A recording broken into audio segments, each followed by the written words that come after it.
Hello everyone, and welcome to Young at Heart, session number 21. I'm Father James DiLuzio with the Paulist Fathers. You find me once again here in the basement of the Paulist Fathers Rectory in New York City, continuing today with part 3 of Puss in Boots in this beautifully illustrated edition with pictures by Fred Marcellino, based on the original Puss in Boots story by, do you remember? Charles Perrault, written in the 17th century, sometime in the middle of the 1600s. So this is about 20, 30 years after Shakespeare's time. And this English translation is by Malcolm Arthur. You remember last time, after Puss in Boots has been hunting for game, rabbits, partridges, and other wild creatures that are typically eaten at that time and place. He's been presenting them to the king, who's been enjoying them for these wonderful banquets that the king has.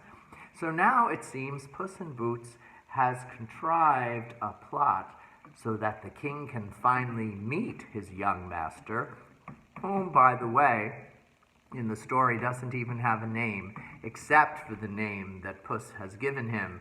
Do you remember? The Marquis of Carabas. You might say the Marquis of Carabas, depending on which emphasis you like. So we know that he's asked his master to go swimming, and the young man jumps into the river, enjoying a good swim, not knowing what Puss has in store for him. And while he's there, the king's carriage drives by, and Puss calls out, "Help! Help! The Marquis of Carabas is drowning!" Which, of course, he isn't. But here's the picture that we showed you yesterday. There's Puss in his boots calling out to the king, and there, in the river, we see the feet of the unsuspecting young man. Such a clever cat. Hearing the shouts, the king stuck his head out of the carriage door and recognized the cat who had brought him such tasty game to eat. "Hurry!" called the king to his guards. "Hurry to the rescue of the Marquis of Carabas." And here we have a wonderful illustration of the king calling out to his servants from his carriage. And we also have a beautiful illustration of the young man not knowing what's going on, being very lazy and enjoying his swim in the river. But you can see in the background the poor, astonished king, who really thinks the young man's life is in danger. Very good of the king to care about the Marquis, don't you think? Well, while the poor Marquis was being pulled out of the river, Puss went over to the carriage and spoke to the king. "Some thieves came and made off with my master's clothes," said Puss in Boots, "even though I cried out, 'Stop, thief!' I cried out at the top of my voice." But that didn't happen at all, did it? Puss had actually hidden his master's clothes under a stone. The poor young man didn't know what was happening to him, I'm sure, as these men come pulling him out of the river, and there he is, naked as a jaybird, because Puss has hidden all of his clothes. A most embarrassing moment, I should think. Now the king ordered the officers of the wardrobe to fetch one of the finest suits for the Marquis of Carabas, and once the Marquis had changed, the king made a great fuss over him, since the fine clothes brought out the young man's good looks. And the king's daughter, seeing him, took a liking to him too. Now, this young man, this Marquis, he gave the king's daughter 2 or 3 tender glances.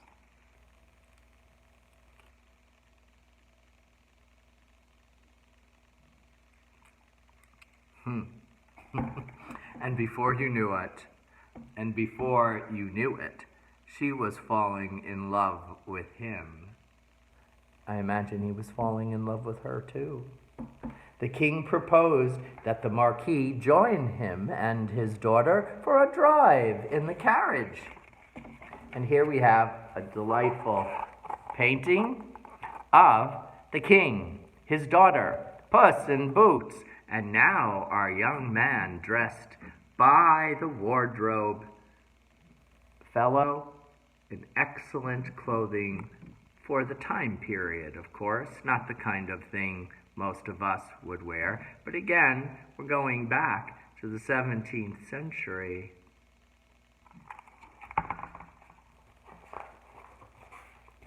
Delighted that his plan was turning out so well, Puss in Boots went on ahead, and when he saw some peasants mowing a meadow, he said to them, "Friends, I want you to tell the king that this meadow belongs to the Marquis of Carabas, and if you don't, you'll be cut up into small pieces like sausage meat."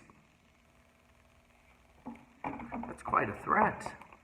But here they are, and there's the cat threatening these poor people, just going about their business, working hard in their day. Now, I often wonder, what if Puss had been a little more kind and said to them something like, "Friends, help me with this special situation. When the king's carriage comes by, say this land belongs to the Marquis of Carabas, and then I will go hunting for you and bringing you some delicious game to eat." But that's not the story, and that's not the kind of cat that we have here. But it's fun to think of variations, isn't it? So, two more pages for us. When the king came along, he saw the mowers who had owned the meadow and that they were mowing. Puss's threat had scared them out of their wits. And so, when the king asked, "Who owns this meadow?" they all said in unison, "The Marquis of Carabas." "A fine meadow you've got there," said the king to the Marquis, who replied, "Yes, indeed, sire. Year in, year out, it yields a good crop." Evidently, our young man has caught on with Puss in Boots' plan. Now, Puss was still going on ahead, and he saw some harvesters, and he said to them, "I want you to say that all this wheat belongs to the Marquis of Carabas, and if you don't, you'll be cut up into sausage meat." And so, here we have the painting of the king talking first to the harvesters, who tell him that the Marquis of Carabas owns the land. And now we have Puss talking to the people in the field of wheat, and he's threatening them, saying, "You must tell the king as he drives by that your wheat field and all this wheat belongs to the Marquis of Carabas." The king, who came along a few moments later, wanted to know who owned all the wheat that he was looking at.